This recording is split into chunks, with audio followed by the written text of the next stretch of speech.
सुप्रभात प्यारे बच्चे। आज हम देखते हैं यहाँ छोटा जादूगर इस पाठ में और भाग क्रमांक 1 में लेखक जयशंकर प्रसाद जी ने यहाँ एक कहानी बता दी है। इस कहानी का पहला भाग आज हम देखते हैं।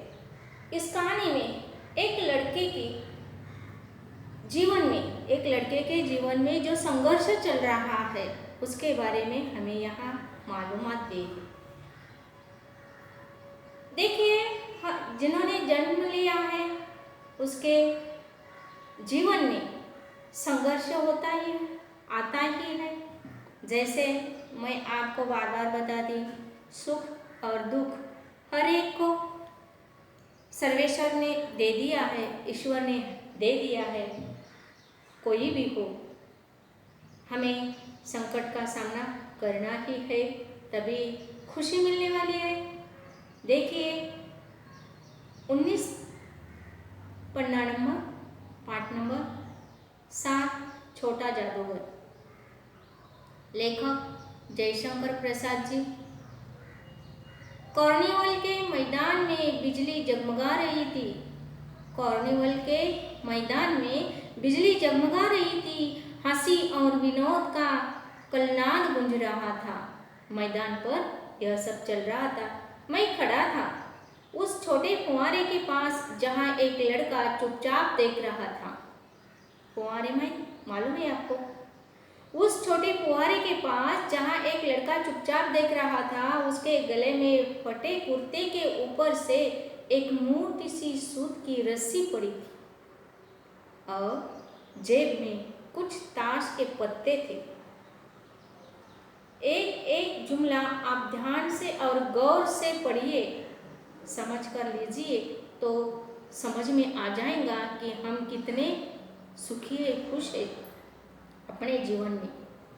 उसके मुंह पर गंभीर विषाद के साथ धैर्य की रेखा थी। मैं उसकी ओर न जाने क्यों आकर्षित हुआ। उसके अभाव में भी संपूर्णता थी।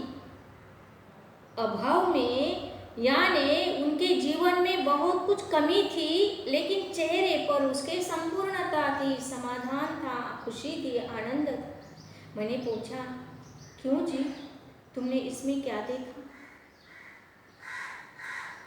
मैंने सब देखा है। यहाँ चूड़ी फेंकते हैं, खिलौने पर निशान लगाते हैं, तीर से नंबर छेदते हैं। मुझे तो खिलौनों पर निशाना लगाना अच्छा मालूम हुआ। जादूगर तो बिल्कुल निकम्मा है। उससे अच्छा तो ताश का खेल मैं ही दिखा सकता हूँ। टिकट निकाल कर लाता। मैंने कहा, तो चलो मैं वहां पर तुमको ले चलूं।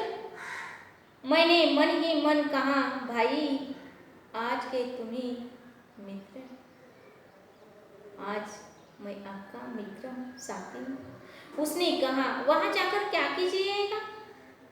चलिए निशाना लगाया जाए। तुम बलून्स रहते हैं, आपने उर्स में छबीने में मार के देखे होंगे कि एक जगह पे ऐसे बलून चिपकाए हुए रहते, बंदूक दे देते और गोलियों मारने को, निशाना लगाने को कहते हैं। इस प्रकार मैंने कहा,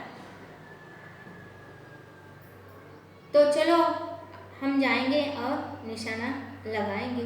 उसने कहा, तो वहां जाकर क्या कीजिएगा? चलिए निशाना लगाया जाए। मैंने उससे सहमत होकर कहा, तो फिर चलो पहले शरबत पी लिया जाए।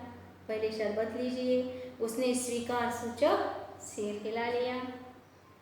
मनुष्य की भीड़ से जाड़े की संध्या भी वहां गर्म हो रही थी, ठंडी में भी गर्मी हो रही थी। हम दोनों शरबत पीकर निशाना लगाने चले। रास्ते में ही उससे पूछा, तुम्हारे और कौन है साथ में? बातचीत शुरू हो गई। माँ और बाबूजी, छोटा लड़का था।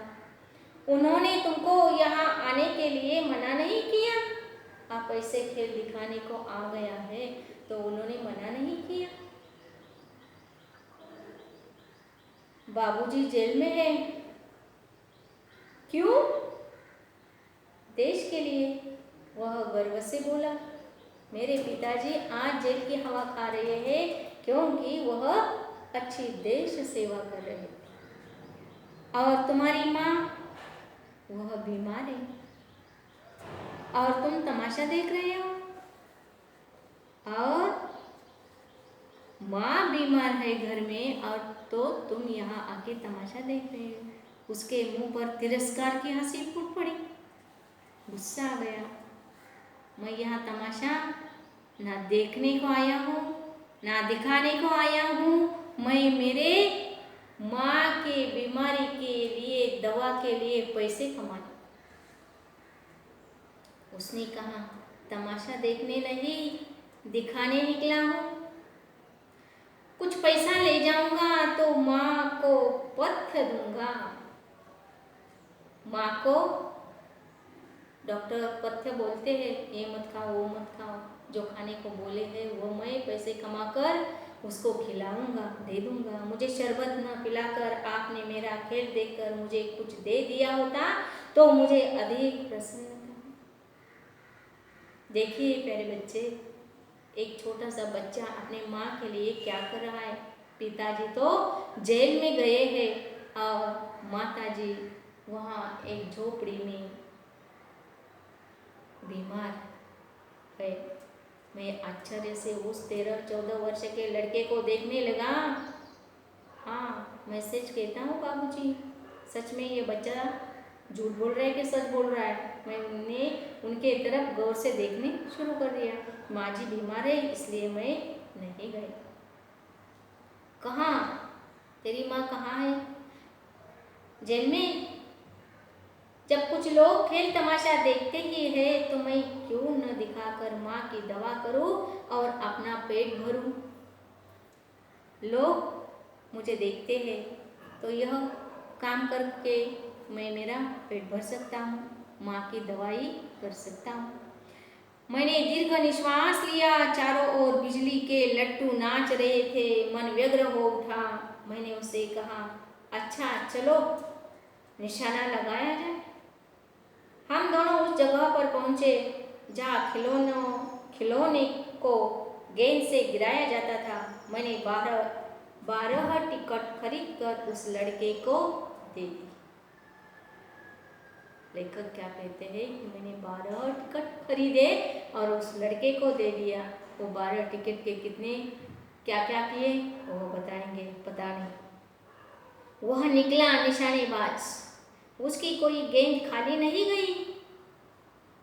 देखने वाले दंग रह गए। उसने 12 खिलौनों को बटोर लिया, लेकिन उठा था कैसे? कुछ मेरे रुमाल में बंधे, कुछ जेब में रख लिए गए। लड़के ने कहा, बाबूजी आपको तमाशा दिखाऊंगा, बाहर आइए, मैं चलता हूँ। वह 9-2-11 हो गया, लापता हो गया। मैंने मन ही मन कहा, इतनी जल्दी आंख बदल गई। मैं घूमकर पान की दुकान पर आ गया। पान खाकर बड़ी देर तक इधर उधर टहलता देखता रहा। झूले के पास लोगों का ऊपर नीचे आना देखने लगा। अकस्मात किसी ने ऊपर की हिंडोले से पुकारा, बाबूजी। मैंने पूछा, कौन? मैं छोटा जादूगर। वहाँ से बच्चा गायब हो गया। वह झूले में जाकर ऊपर नीचे झूला घुमाने लगा। तो वहाँ से उन्होंने आवाज़ दिया, बाबूजी।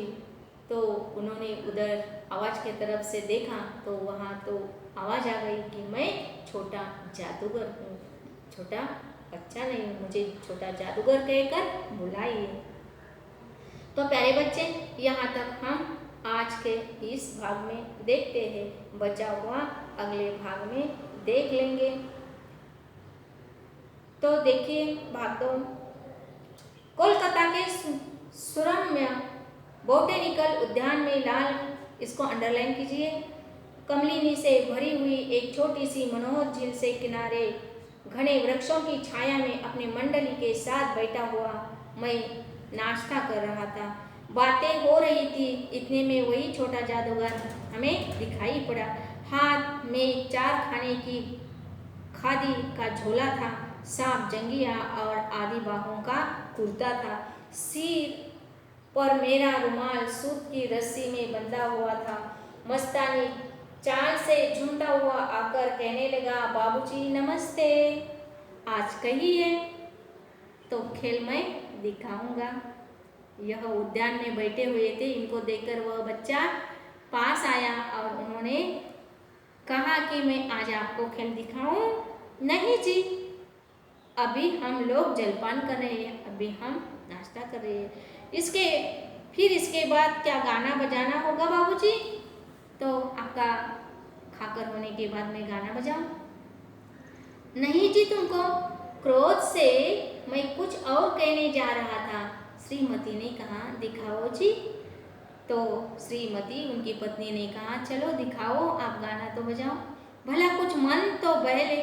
मैं चुप हो गया क्योंकि श्रीमती की वाणी में वह माँ की आवाज़ की मिठास थी जिसके सामने किसी भी लड़के को रोका नहीं जा सकता था। इतना बच्चा प्यार से पूछ रहा है कि मैं गाना बजा कर दिखाऊं क्या? तो एक माँ का दिल जागृत हुआ और उसने बच्चों को हाँ बोल दिया। उस दिन कार्निवाल के सब खिलौने खेल में अपना अभिनय करने लगे। भालू मनाने लगा, बिल्ली रुकने लगी, बंदर धुड़कने लगा, गुड़िया का ब्याह हुआ, बुढ़ा और सयाना निकला। लड़के की वाचालता से भी अभिनय हो रहा था। सब हंसते हंसते लोटपोट हो गए। उन्होंने जो अलग अलग करके दिखाया वह सब पेट भर हंसते थे, उनका मनोरंजन हो गया। लेकिन इस बच्चे का हाल अंदर से क्या है उनको अभी तक पता नहीं था। मैं सोच रहा था, बालक को आवश्यकता ने कितना शीघ्र चतुर बना दिया। यही तो संसार है। ताश के सब पत्ते लाल हो गए, फिर सब काले हो गए।